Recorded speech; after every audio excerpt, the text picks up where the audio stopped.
करने वाले हैं वॉशिंग मशीन और सीलिंग फैन और ये है हमारे पास एक फ्रिज। तो इसमें कितने यूएफडी का कंडेंसर हम यूज कर सकते हैं। बात करी जाए वॉशिंग मशीन की, तो वॉशिंग मशीन में दोस्तों दो मोटर होती हैं।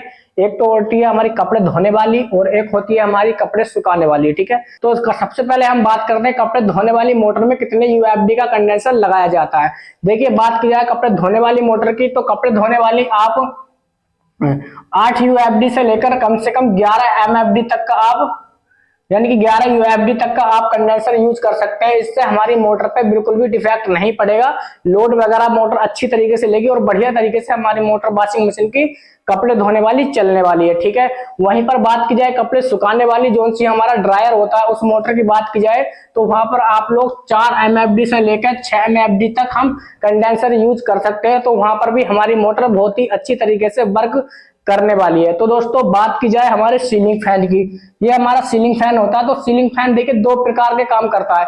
जब भी हम कोई नया सीलिंग फैन लेते हैं तो बहुत ही अच्छी तरीके से राउंड देता है न्यू सीलिंग फैन, जब कंपनी से बना बनाया आता है। और बात की जाए पुराने सीलिंग फैन की, जितना हमारा सीलिंग फैन पुराना होता है छत या पंखा, तो उसके आपने देखा होगा राउंड कम होते चले जाते हैं।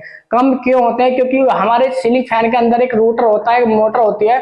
जब वो हमारी मोटर पुरानी हो जाती है तो दोस्तों उसका रूटर घिस जाता है, जिसकी वजह से उसके राउंड कम हो जाते हैं। तो जब आपने देखा होगा जब हमारा नया पंखा आता है तो वहां पर 2.5 एमएफडी का कंडेंसर लगा हुआ होता है, यानी कि 2.5 का कंडेंसर हम डायरेक्टली हिंदी में बोलते हैं। 2.5 का कंडेंसर लगा हुआ होता है न्यू पंखे में। अगर आप लोगों का 1 से 2 साल तक का पंखा है तो आप लोग न्यू पंखे में 2.5 एमएफडी का कंडेंसर यूज करें तो उसकी अच्छी तरीके से जो स्पीड है दोस्तों बन जाएगी।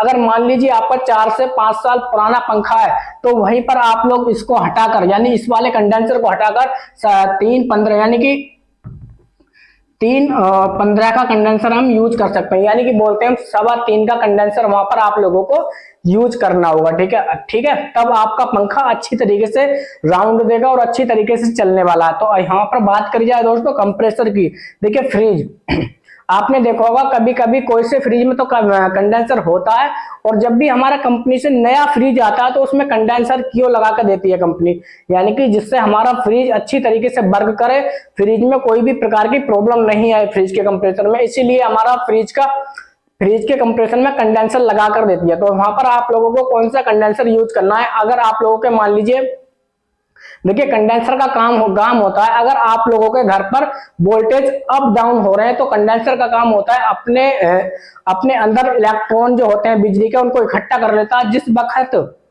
हमारी लाइट अप डाउन होती है, जैसे अप डाउन हुई, तो हमारे जो इलेक्ट्रॉन है कंडेंसर के वो तुरंत निकलकर और उसकी स्पीड पर मतलब फर्क नहीं पड़ता है। वही हमारा कंडेंसर का काम होता है, यानी कि बिजली की आपूर्ति को पूरा कर देता है कंडेंसर। तो कंप्रेसर में दिक्कत नहीं आती है। इसी प्रकार से हमारा जो कंप्रेसर में होता है फ्रिज के कंडेंसर लगा हुआ, वो होता है 6 एमएफडी का। यहाँ पर 6 एमएफडी का दोस्तों कंडेंसर यूज होता है। ठीक है, तो फ्रिज का जो दोस्तों कंप्रेसर होता है अलग अलग मॉडल का होता है। ठीक है, यानी कि छोटे फ्रिज में छोटा कंडेंसर होगा, बड़े फ्रिज में बड़ा कंडेंसर होगा। जिस प्रकार से मोटर हमारी होती है ना, यानी कि सिंगल डोर में अलग होता है और डबल डोर में अलग होता है। अगर हम बात करें पेप्सी वाला, उसमें अलग होता है।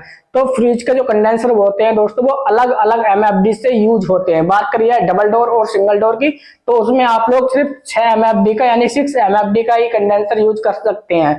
इसमें कोई प्रॉब्लम नहीं होने वाली है।